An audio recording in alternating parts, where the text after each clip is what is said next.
Shalom, family. I hope you all are doing well. I am blessed, and I'm back again with a quick video. I apologize that I haven't been on in a while. I've been working, taking care of my family, and, just trying to get things prepared. We have Passover coming up next week, and I just needed some time to get things done, basically. But yeah, I do apologize for that, and I'll be putting up more content as I get the inspiration from the Most High. So I thought about how the world is passing away, this age as we know it. And, the return of the Messiah is nigh. You can tell, you can see all the signs. And you just can see it in the heathens' eyes. They're afraid the world as they know it is completely changing. You hear Biden talking about food shortages. This is something that the Bible already predicted. It was prophesied. The economy's crashing, gas prices are sky high. There's wars and rumors of wars, as the Hamashiach predicted would happen prior to his return for the second time. And, there's just a lot going on in the world right now. And as I reflect and think about all these things happening, well, it brings one thing to mind, and that is the chosen people need to allow the Most High to change them so that when destruction, as it's happening now, consumes this world, we're not taken with it. We need to allow Yahushua to abide in our hearts, in our spirits, and we need to allow him to change us from the wicked ways that the heathens have taught us. We need to stop this folly, vanity, and foolishness. We need to get into the scriptures to find out what the Most High really is requiring of us. Is it Sunday worship?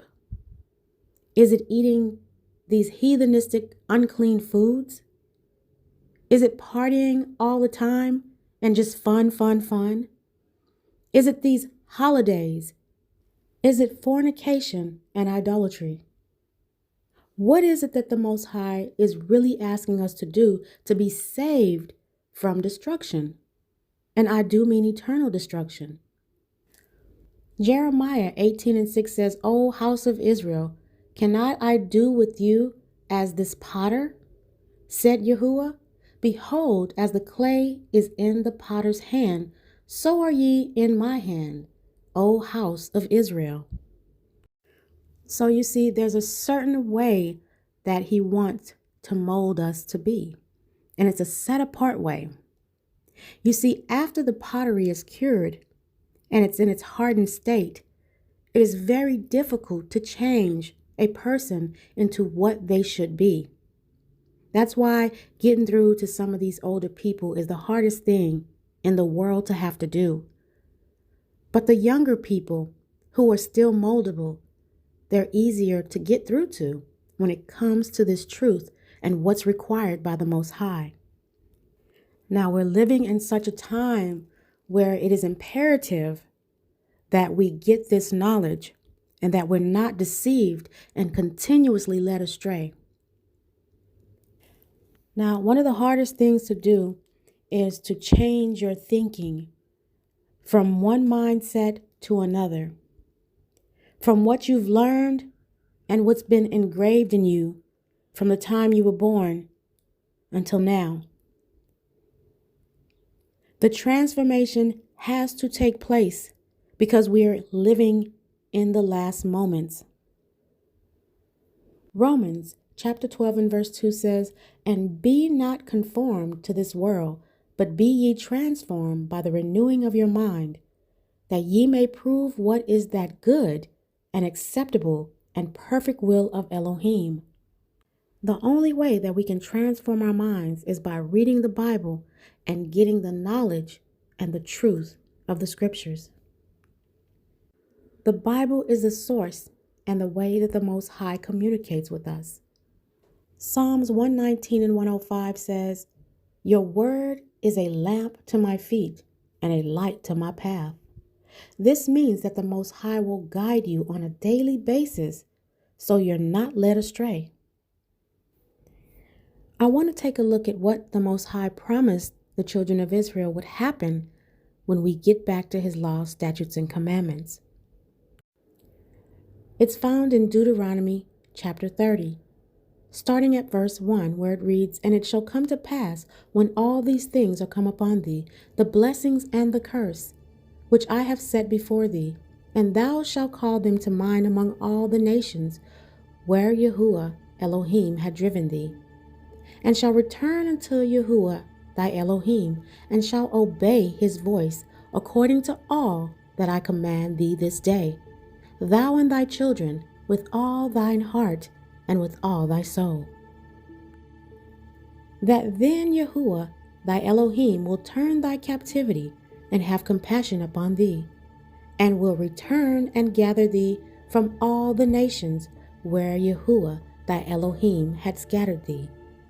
If any of thine be driven out unto the outermost parts of heaven, from thence will Yahuwah thy Elohim gather thee, and from thence will he fetch thee. And Yahuwah thy Elohim will bring thee into the land which thy fathers possessed, and thou shalt possess it, and he will do thee good, and multiply thee above thy fathers. And Yahuwah thy Elohim will put all these curses upon thine enemies, and on them that hate thee, which persecuted thee, and shall return and obey the voice of Yahuwah, and do all his commandments which I command thee this day. And Yahuwah thy Elohim will make thee plenteous in every work of thine hand, in the fruit of thy body, and in the fruit of thy cattle, and in the fruit of thy hand for good. For Yahuwah will again rejoice over thee for good, as he rejoiced over thy fathers. If thou shalt listen unto the voice of Yahuwah thy Elohim, to keep his commandments and his statutes which are written in this book of the law, and if thou turn unto Yahuwah thy Elohim with all thine heart and with all thy soul. For his commandment which I command thee this day, it is not hidden from thee, neither is it far off. Allow the Most High to form you into what he always wanted you to be. He knew you before you were in your mother's womb, and he created you to be his chosen. His laws, his statutes, and his commandments are not hidden from thee, neither are they far off. The Most High's instructions can be found in the Bible, the Hebrew Israelites' history book, in which the whole world owns a copy of, but very few can understand it. O Heavenly Father Yahuwah, our Elohim, we give praise to your holy name. We know that we are the clay, and you are the potter, and we are the work of your hands. Continue to abide in our vessels as we submit to your perfect will. This concludes my video. May Yahuwah bless you and keep you and your family safe. And remember Matthew chapter 24 and verse 13. He that endures unto the end, the same shall be saved. And until my next video, Shalom.